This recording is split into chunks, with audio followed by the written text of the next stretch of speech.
ba yan? Pao? Kaabra. Apat pa lang. Kaabra ano? Bra. Abra ka na, bra. Kilit na na. Alam mo kayo. O, charity. Yes, pati. Bar. Diyos, ako na. Diyos, pati. Bra. Apayo. Bakara ano? Payo. Bakara. Agoy. Bakara. Labakara. Bakara is tama. Isa sa babae. Isa na lang. Bakara.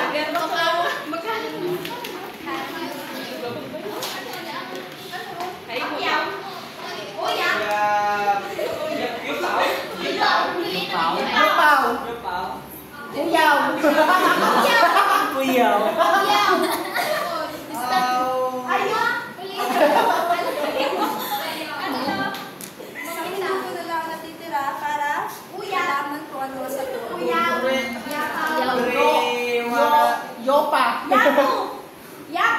Yapaw. Ano daw yung clue? Kuya. Clue, hindi. Ano Ano una letter? Yuwa. Letter na. P. Yuwa. Payaw. Payaw. Buay. Piyaw. Yuwa. Pau. Kasi pronunciation. Yuan. Yaw. Yaw. Yo. Payaw. Puyuwa. Payaw. Payaw. Payo. Payo. Birthday. Wala na ito, kaya dalawa lang. Ang pagod, guys. So, ang mga double letters ay isang paway. Hawaii hapon eh. Or X or Y. Kabigat sa pagkasinan at pagsasaw sa kawikala ng Ilocano. At ngayon, magsisimula na tayo sa aming talakayan. Halina, samahan niyo kami sa isang nakakaiganong paglalakbay patungo sa puso ng rehiyon una, ang Ilocos Region. May apat na lamang lugar ang ating pagkakasila. Una, ang mahangin at misteryoso Ilocos Norte na tahanan ng maalamat na vegan. Ang mayamang kasaysayan ng Ilocos Sur na puno ng mga sila. Na puno ng mga magagandang tanawin o mga dalang pasigan. Ang masaganang Pangasinan na puno ng mga masasarap na pagkain at magagandang tanawin. Ang magsasama-sama ng malikasan, ang kultura, kasaysayan, iyan ang Ilocos Region. Rehiyon una, rehiyon ng Ilocos. Ito'y matatagpuan sa hilagang kanluran ng Luzon. May sukat na 21,945.49 square meter per kilometer.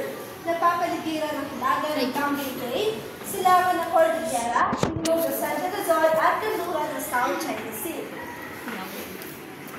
Ang mga lalawigan na bumubuo nito ay lalawigan ng Ilocos Norte, Ilocos Sur, La Union at Pangasinan. Itinuturing rin ang rehiyon una ay may pinakamahabang baybayong pandagat at may mga matatarik na bangin. Ang pangunahing pinabubuhay ng mga tao na ninirahan dito ay ang pagtatanim ng palay, mais, tabaco, bulak, kamatis, bawang, sibuyas, mga tubo at niyog.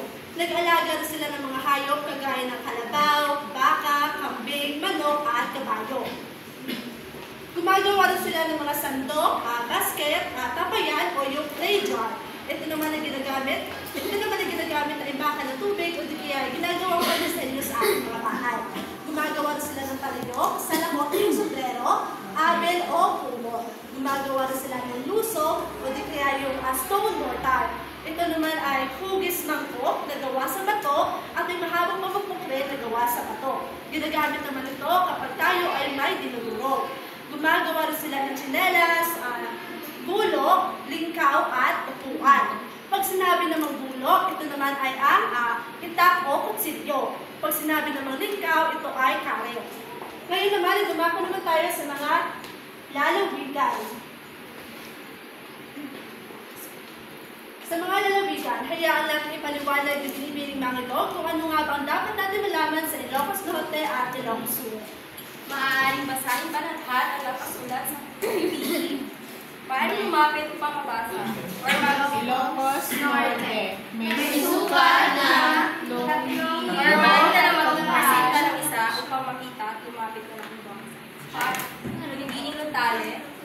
Ilocos Norte may sukat na 3,399.73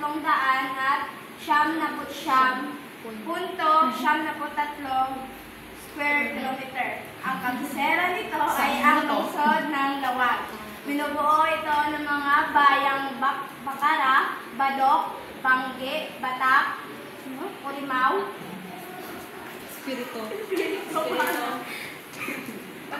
Dingras, Marcos, Nueva Era, Pagudpud, Panay, Pasukin, Pidig, Pinili, San Nicolas, Saran, Salsona, Bintar, at Lawag.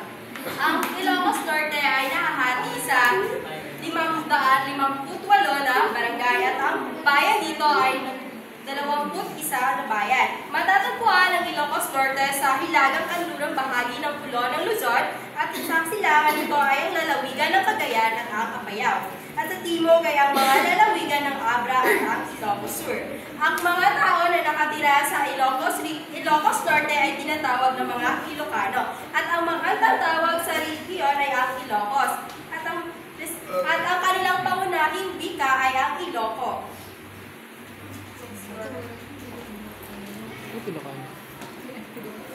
Basahin na lahat. Kapawate ang panalawin ng bulaklak. Pagkatagal ng tabako ang pangunahing inabubuhay ng mga nanginirahan dito. Iloco ang pangunahing wika ng mga taga Ilocos Norte, bagamat may ilan rin nagsasalita ng Tagalog at Ingles. Basahin na lahat. Dito makikita ang apat na simbahan na ipinalalagay ng historical markers ng lalawigan. Simbahan ng Lawag, Simbahan ng San Nicolas, 15, Ang simbahan ng Lawag ay matatagpuan sa bayan ng Lawag sa Ilocos Norte. Ito rin ang simbahan ng Lawag ay kilala rin bilang St. William Cathedral. Ang simbahan nito ay tinayo noong